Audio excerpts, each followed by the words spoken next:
Sœur Lisa, bienvenue, j'espère qu'il n'y a pas de problème. J'ai un problème. La Bible dit que sans la sainteté personne ne verra Dieu. Comment peut-on être saint dans ce monde pécheur? Vous savez, ce n'est pas facile. Le monde est plein de méchanceté. C'est difficile à gérer. Même si vous le souhaitez, ils ne vous le permettront pas. Par exemple, au travail, mes collègues me méprisent parce que je refuse de me joindre à eux pour voler l'entreprise, ils me voient comme un obstacle à leur progrès, pour eux, je ne devrais pas être en vie, ce qui m'inquiète beaucoup.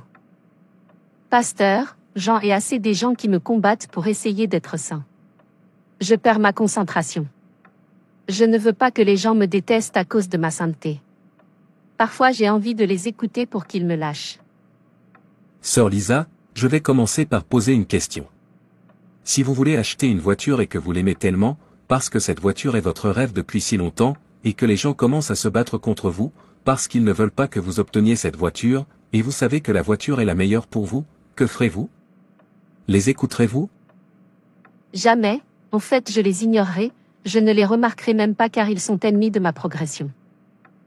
C'est ainsi qu'est la sainteté, considérez la sainteté comme la meilleure voiture pour vous, et considérez les gens qui vous combattent comme l'ennemi du progrès, qui ne veut pas que vous obteniez le meilleur, quand vous réaliserez cela alors, comme vous le dites, vous ne les remarquez même pas, vous les ignorerez parce que vous avez un objectif, vous avez une cible, et pour atteindre la cible, vous devez mettre en détermination, Dieu est saint et attend de nous que nous l'adorions et le servions sans crainte, dans la sainteté et la justice, tous les jours de nos vies, il désire que ceux qui le servent le fassent avec des mains et un cœur pur, il ne prend pas plaisir ou n'accepte pas le service de ceux dont la vie est impure, vous ne devriez pas remarquer les incroyants, ou permettre à leur attitude de vous affecter, ou vous faire commencer à penser à faire des compromis, afin qu'ils vous aiment, qui vous devriez être après son amour et Dieu, pas humain, vous ne pouvez pas plaire à l'homme, et leur plaire n'a aucun avantage. La persécution doit venir, les épreuves doivent venir, mais vous ne devez pas abandonner sur la bonne voie. Vous ne les fuyez pas. Vous devriez les attendre. En fait, ils devraient vous rendre plus fort, car ils vous dirigent vers Dieu. Avec eux, vous obtenez les bénédictions de Dieu très rapidement.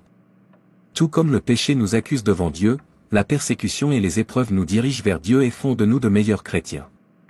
Lorsque vous êtes persécutés, dit la Bible, réjouissez-vous parce que votre nom est écrit dans les cieux. Le paradis est plus que la vie lorsqu'on le poursuit. Tu ne regardes pas le visage. Un chrétien qui s'est fixé le ciel comme objectif ne regarde pas en arrière parce qu'il sait qu'il est sur la bonne voie. Lorsque vous faites ce qu'il faut, vous ne devriez pas vous soucier de ce que les gens disent, car vous savez que le Dieu que vous servez est plus grand que tous et qu'il vous protégera de tout mal.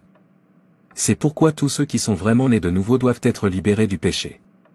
Ceux qui prétendent être nés de nouveau mais qui ne sont pas exempts de calomnie, d'orgueil, d'envie, de luxure, de colère, d'avidité, de mensonge, de méchanceté, de dispute, de vol, de tricherie et d'oppression des autres, sont toujours des pécheurs qui ont besoin de la grâce salvatrice de Dieu. Le péché a servi et encourt la colère divine dans la vie, et après la vie, Jean 8 verset 34, Luc 16 verset 19 à 31, ne laissez pas le péché ou les pécheurs vous contrôler. La fidélité et la sainteté sont des attributs particuliers des serviteurs de Dieu, comme Dieu le déclare dans le psaume 101 verset 2 à 6, je méditerai sur le chemin qui est irréprochable. Oh, quand viendras-tu à moi? Je marcherai avec intégrité de cœur dans ma maison, je ne mettrai devant mes yeux rien de ce qui est sans valeur. Je hais le travail de ceux qui tombent, il ne s'attachera pas à moi. Un cœur pervers sera loin de moi, je ne saurai rien du mal. Je détruirai celui qui calomnie son prochain en secret. Celui qui a un regard hautain et un cœur arrogant, je ne le supporterai pas, je regarderai avec faveur les fidèles dans le pays, afin qu'il habite avec moi, celui qui marche dans le chemin, qui est irréprochable, me servira. La sainteté intérieure et extérieure est essentielle à notre marche avec Dieu et à son service, marchez avec détermination pour atteindre votre objectif. Merci, pasteur. Maintenant je comprends, race céleste, ne regarde pas le visage. Avez-vous quelque chose qui vous déroute et que vous voulez savoir? N'hésitez pas à le déposer dans la section des commentaires. Nous ferons une vidéo là-dessus pour vous aider. Merci et n'hésitez pas à vous abonner, liker et partager. Que Dieu te bénisse.